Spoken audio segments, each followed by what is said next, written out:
मित्रों, जैसा भूमिका में बताया गया है कि हमारे शहरों में और शहरों से बाहर भी बहुत से एरियाज़ में लोग बाग अनअप्रूव्ड कॉलोनीज़ में या तो कॉलोनी विकसित हो जाती है, लोग जो डेवलपर्स हैं वो बना लेते हैं, या कुछ लोग उन कॉलोनी को बनने के बाद अपने मकान खरीद लेते हैं। अनअप्रूव्ड कॉलोनीज़ में मकान खरीदने के बाद कई प्रकार की कठिनाइयाँ, समस्याएं वो जो उपभोक्ता है अर्थात जो जिसने मकान बनाया उसको भी आती हैं। शहर के नाते भी सब लोगों को मिलकर के जब अभ्यास उनका होता तो उसमें कई प्रकार की कठिनाइयाँ आती हैं। कुल मिलाकर के डेवलपमेंट जो है अनप्लैन्ड, ये किसी भी तरीके से उचित नहीं माना जाता है। फिर भी मैं समझ सकता हूँ आखिर लोगों की मजबूरियाँ, क्योंकि उतने मकान भी जिस कीमत पर लोगों को चाहिए, जिस कॉस्ट के हिसाब से चाहिए, उतने न तो डेवलपर्स लाइसेंस लेके बना पाते हैं, और एचएसपीपी का भी एक लिमिटेड दायरा है, उस हिसाब से वो भी अपना बनाते हैं, तो सबके लिए शायद आवश्यकता पूर्ति नहीं होती है। तो ऐसे अनअप्रूव्ड कॉलोनीज़ का पिछले कई वर्षों से ये क्रम लगातार चलता रहा है।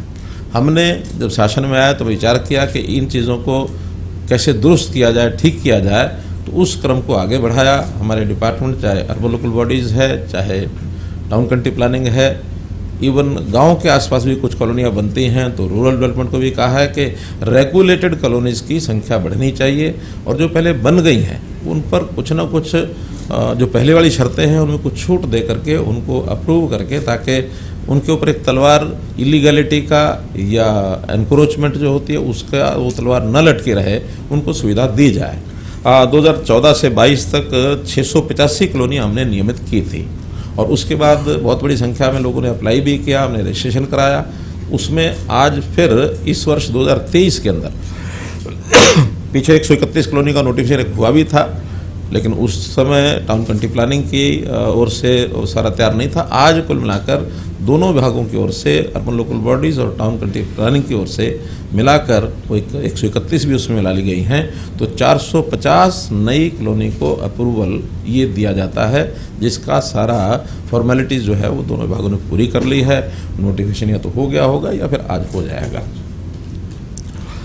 ये भी बताना चाहूँगा कि पिछले हमारी सरकार से पहले 10 साल में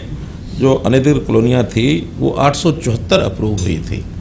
और वो भी अप्रूव हुई। अब ये हमारे कार्यकाल में 1135 नई कॉलोनियाँ अप्रूव हो गई हैं, लेकिन आज भी 1856 कॉलोनियाँ और ऐसी हैं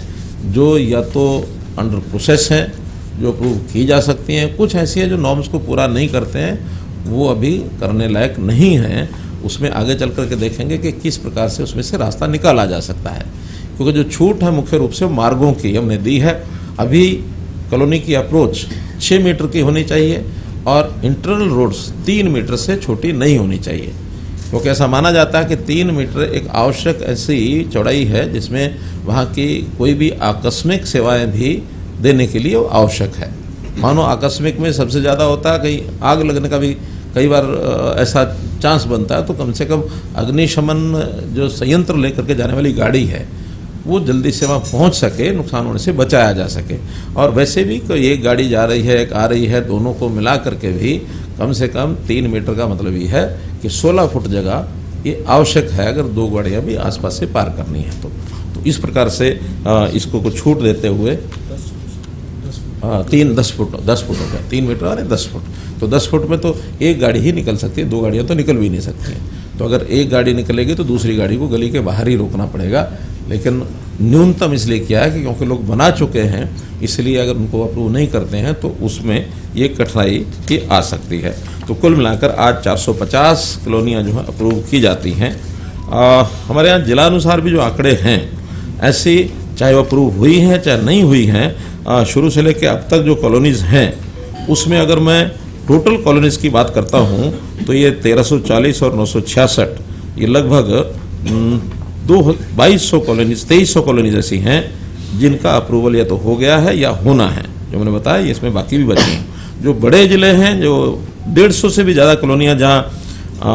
अनअप्रूव्ड थी, जिनमें कुछ हो गई, कुछ और आगे होंगी, उसमें कुछ 5-6 ज़िले हैं जिनका मैं नाम लेता हूँ। फरीदाबाद में ऐसी कॉलोनीज की संख्या 188 है, हिसार में 181 है, कुरुक्षेत्र में 169 है, पलवल में 201 है, सोनीपत में 162 है, यमुनानगर में 195 है। ये जब 150 से ऊपर हैं, बाकी 150 से कम भी हैं। तो आगे इसमें और भी विभाग को मैंने कहा है कि इसको जितने भी संभव हैं जल्दी से जल्दी विचार करके उसको किया जाए।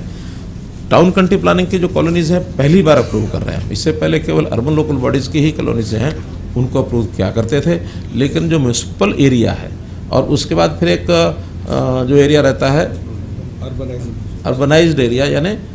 Controlled area, town country planning को ने जो अपनी एक सीमा बनाई हुई कंट्रोल्ड एरिया की, तो यूएलबी के एरिया के बाहर कंट्रोल्ड एरिया के अंदर जो कॉलोनीज हैं उसका सारा कामकाज का जो जिम्मेवारी है वो टाउन कंट्री प्लानिंग की है। तो टाउन कंट्री प्लानिंग ने वहाँ सारी शर्तें देखने के बाद उनको अप्रूव किया है और वहाँ जो भी डेवलपमेंट चार्जेस होंगे उसके बाद उसको एचआरडीए के माध्यम से वहाँ उन कॉलोनीज को विकसित किया जाएगा। तो इतनी जो कॉलोनीज हमने अप्रूव की हैं अभी, इसके ऊपर विशेष खर्चा भी, क्योंकि केवल डेवलपमेंट चार्ज से तो पूरा हो नहीं पाएगा, खर्चा ज़्यादा होता है, डेवलपमेंट चार्ज कम आते हैं। हमने इस वर्ष 500 करोड़ रुपया अपने बजट में एक स्पेशल प्रावधान ऐसी जो कॉलोनीज हैं उनके लिए एक प्रावधान किया है। और ये सब होने के बाद आवश्यकता पड़ेगी तो और भी करेंगे, लेकिन ऐसी जो अनडेवलप्ड कॉलोनीज हैं उनको डेवलपमेंट की जिम्मेदारी भी यूएलबी की और टाउन कंट्री प्लानिंग की आती है, उस नाते से हम करेंगे। टाउन कंट्री प्लानिंग जो साइज रखा है छोटे से छोटा, 2 एकड़ की अलग थलग जो कॉलोनी है उसको भी अप्रूव कर दिया है। 2 एकड़ से नीचे उसी कॉलोनी को अप्रूव किया गया है जो किसी ऐसी कॉलोनी पहले से बनी है उसके साथ लगती है। अप्रूव्ड कॉलोनी पहले है लेकिन उसके साथ 1-1.5 एकड़ का कोई है, उसको साथ लगती कॉलोनी को भी कर दिया है ताकि उसकी जो सेवाएं हैं रास्ते की बाकी सब पहले से अप्रूव्ड कॉलोनी के साथ वो जोड़ा जा सके। जो जिसको कहना चाहिए स्टैंड अलोन 2 एकड़ से कम नहीं किया है, तो 2 एकड़ से ऊपर की सब कॉलोनीज वो की हैं। कहीं कहीं अप्रूव्ड कॉलोनीज में पहले कुछ कमियां ये रह गई थी कि बीच बीच में जो खाली प्लॉट थे उन खाली प्लॉट को भी अनअप्रूव्ड श्रेणी में माना गया था। अब उन्होंने तय किया कि किसी अप्रूव्ड कॉलोनी के अंदर कोई छोटा आइसोलेटेड एक प्लॉट